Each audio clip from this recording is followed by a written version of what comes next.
अंकित और अनु भाई बहन थे। माँ बाप के देहांत के बाद बड़ी बहन अनु ने दिन रात मेहनत करके अंकित की देखरेख की और उसे पढ़ा लिखा कर पैरों पर खड़ा किया था। दोनों भाई बहन खुशी खुशी रह रहे थे। एक दिन, दीदी मुझे जॉब मिल गई है। अरे वाह भैया, तेरी मेहनत सफल हुई। मेरी मेहनत नहीं दीदी, आपकी मेहनत। अगर पापा के निधन के बाद मेरी जिम्मेदारी आप न उठाती तो ये सब नहीं हो पाता। मेरी सफलता सिर्फ आपके बलिदान की वजह से है दीदी। कुछ महीनों बाद अंकित की शादी सीमा से हुई। सीमा बड़ी ही चालाकी से अनु से मीठा मीठा बोलकर घर का सारा काम करवा लेती थी और खुद अंकित के साथ घूमा फिरा करती थी। वैसे तो वो सिर्फ खाना बनाने का काम ही घर में करती थी, लेकिन अब उसे उससे भी छुटकारा चाहिए था। इसीलिए एक दिन, दीदी मेरे हाथ का खाना अंकित को पसंद नहीं आता, क्या आप खाना बना दोगी प्लीज? अरे हाँ, ये भी कोई कहने की बात है, जरूर। सीमा इस बात से मन ही मन बड़ा खुश होती है और अगले दिन के झाड़ू पोछे के काम से छुटकारा पाने के लिए एक और तरकीब लड़ाती है। हॉल में जोर जोर से कराहने लगती है। उसके कराहने की आवाज सुनकर अनु हॉल में भागती हुई आती है। क्या हुआ सीमा? दीदी लगता है मेरी कमर अकड़ गई है। वो क्या है ना, मुझे झाड़ू पोछा करने की आदत नहीं है ना। मेरी मम्मी पापा ने मुझसे कभी ये काम नहीं करवाया।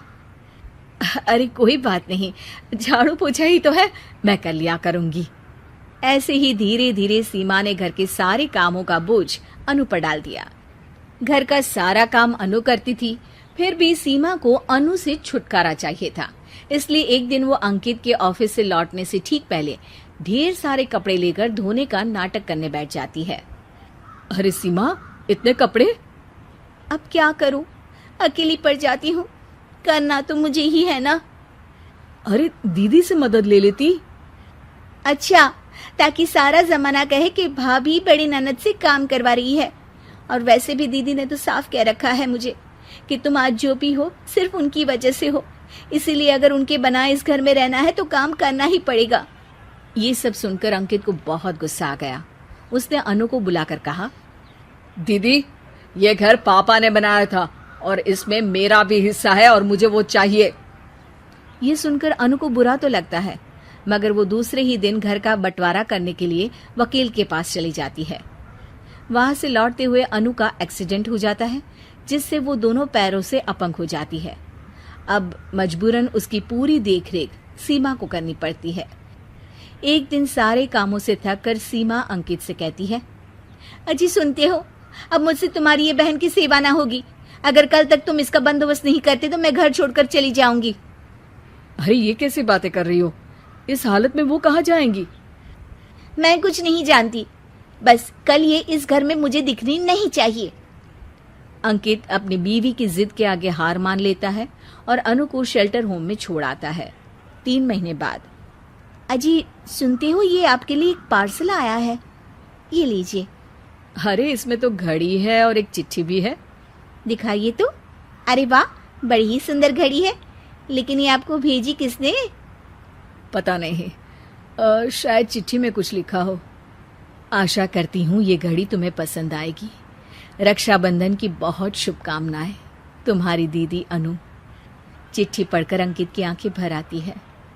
मैं दीदी को लेने जा रहा हूँ सीमा। अरे घड़ी भेज तो दी उन्होंने, अब क्यों जाना उनके पास?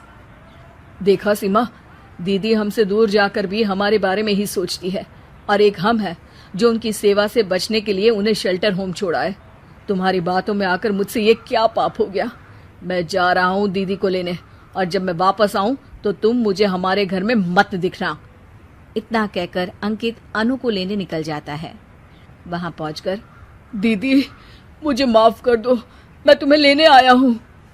भाई आज तो राखी है, आज तो मैं मना कर भी नहीं सकती। दोनों घर पहुंचते हैं। अरे सीमा, तुम अभी तक यहीं हो? निकल जाओ इस घर से। अरे वाह अंकित, फिर वही गलती कर रहे हो तुम। सीमा, तुम कहीं नहीं जाओगी। दीदी मुझे माफ कर दो, मुझसे गलती हो गई।